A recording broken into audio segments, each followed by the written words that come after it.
Heyo guys, welcome back. I hope you're doing absolutely fantastic today. My name is Agent Warrior, and I am going to be doing something slightly different today. I've had some people asking me about my customs lately, and it's actually a very fun pastime for me. It kind of builds into the hobby a little bit more instead of just collecting. And some people wanted some tips. Baku Brad was pretty interested. I've had quite a few people over the past I wouldn't say recently, but over the years that I've been doing this, asking me like what they should use and how they should go about it. Always know that most of the paints, if they're store bought, a lot of the mistakes can be fixed pretty easily. You just have to be really careful with certain things because you don't want to remove.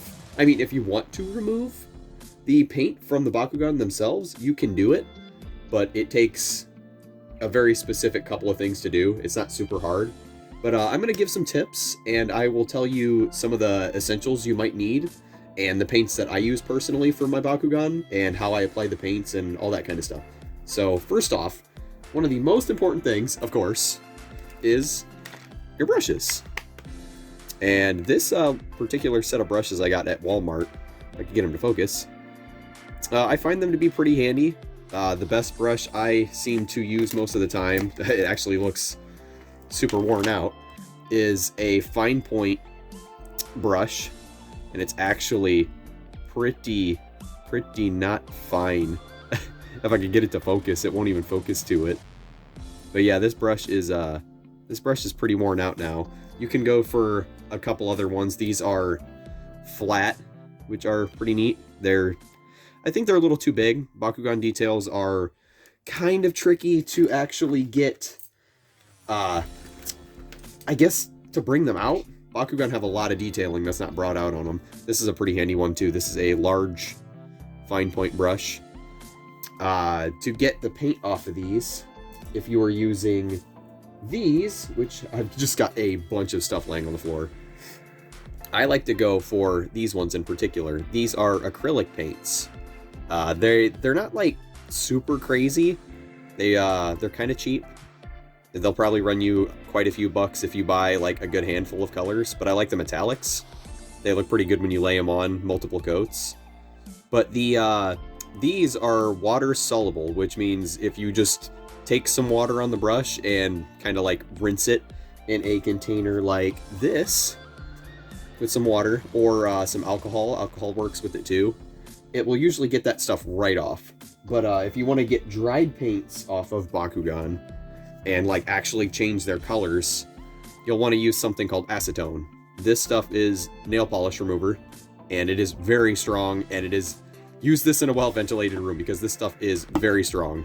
But this will remove a lot of detailing, which I actually have a good example of. This Dragonoid, my beautiful Radiant Luster Dragonoid that I customized, it actually had black on the arms. I actually have another one. Hold on just a second. This one, here we go. This is a really good comparison. Here is our standard Elemental Dragonoid. He had black on his arms, right about here, where my thumb is, and I used the nail polish remover and it got rid of it. I actually got rid of the orange that was on the legs as well. Whoa, buddy. There's orange on the legs. I got rid of that and redid it completely. There was a lot of stuff I actually completely redid. I left the green.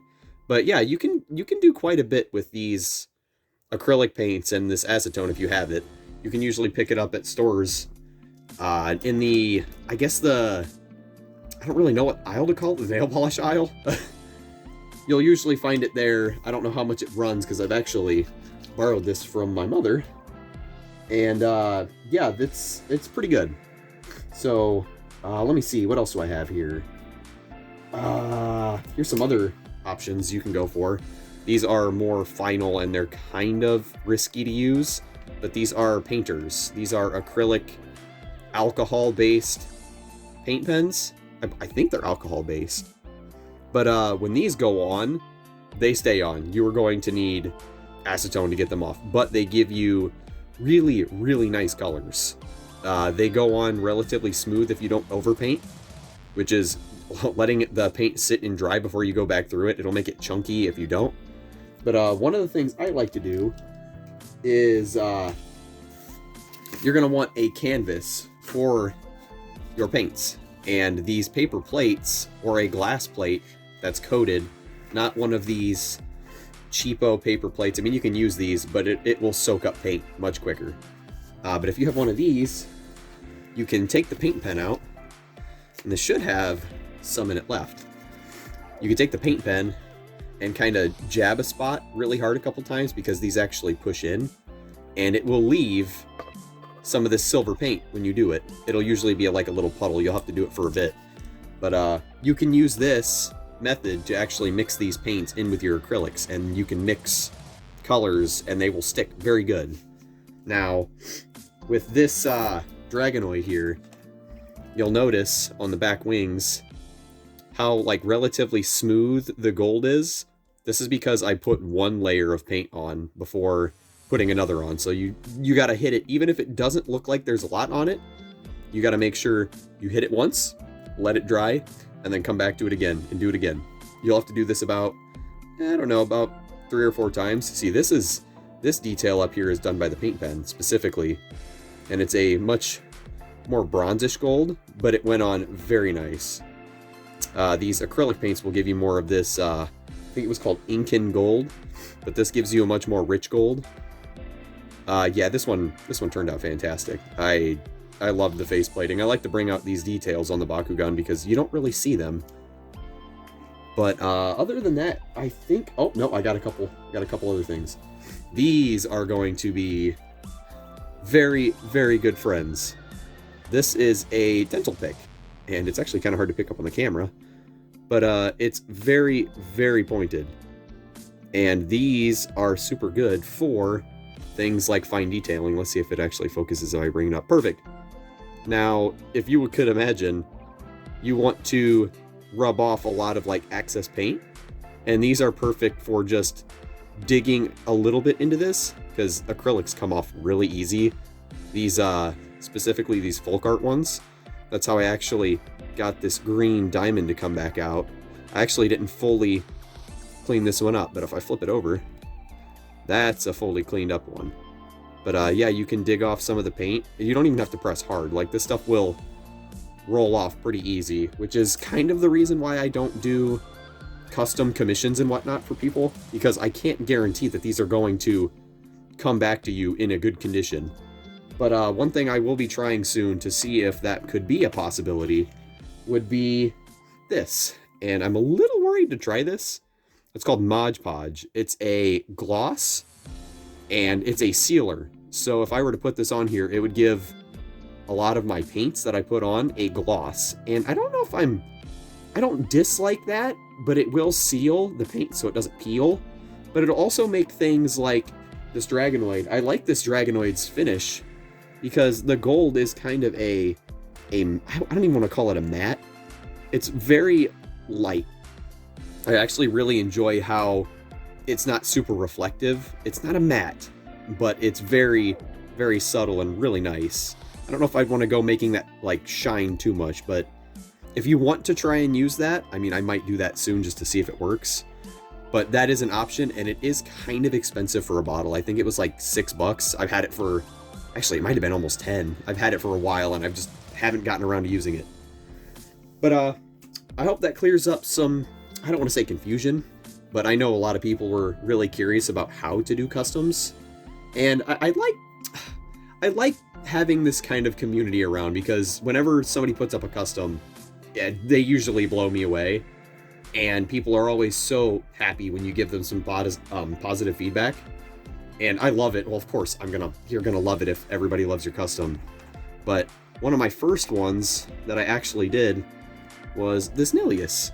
And it's simple, but a lot of people liked it. All I did was I just brought out the details. And if you're a Nilius fan, you might already be able to tell what's like super different here. Nilius had a lot of really, really cool designs that did not get brought out at all. So I decided to bring this Aurelus one that I had to life a little bit. And yeah, it kind of gives you some motivation to use some older Bakugan, or I shouldn't say older. My motivation was to use some of the underused ones so people could see them. And just because we'll show off the channel mascot, because I'm very proud of this one. I really wanted to give this really cool sapphire blue to this Serpentese because this guy right here was one of the first Bakugan I actually ever hunted for. And when I finally found it, it was really cool. And I just really like Double Shield Bakugan, and he was one. His Evo was super cheap. I had like 2 copies of it. And yeah, this one just turned out fantastic. It's very unique. But anyway, guys, I'm going to go ahead and wrap up the video there. If you liked it, please give it a thumbs up. And if you end up doing some customs, please show me. I usually hang out in Fusion's Discord. I haven't really had any plans to make a Discord yet. I don't know if I'm going to because I actually really appreciate Fusion's community. And I kind of just like being grouped in with another community so people can join, and instead of like 3 or 4 people being on a server talking, you could have multiple people talking in their communities. So if you want to see me there, I guess, go for it. I might leave a Discord link to Fusion's Discord channel in the description below. And if you want to see more, please subscribe. We're going to be doing some more videos, and maybe, just maybe, I might actually end up trying to do a time-lapse for a custom. I'm not sure what I'm going to do yet, but it is something that people have asked for, and I'm pretty okay with trying to figure out something. I don't know how easy that video is going to be to put together, but, you know, I could try it. So hopefully you guys are going to be looking forward to that, and I will catch you in the next one. See you guys.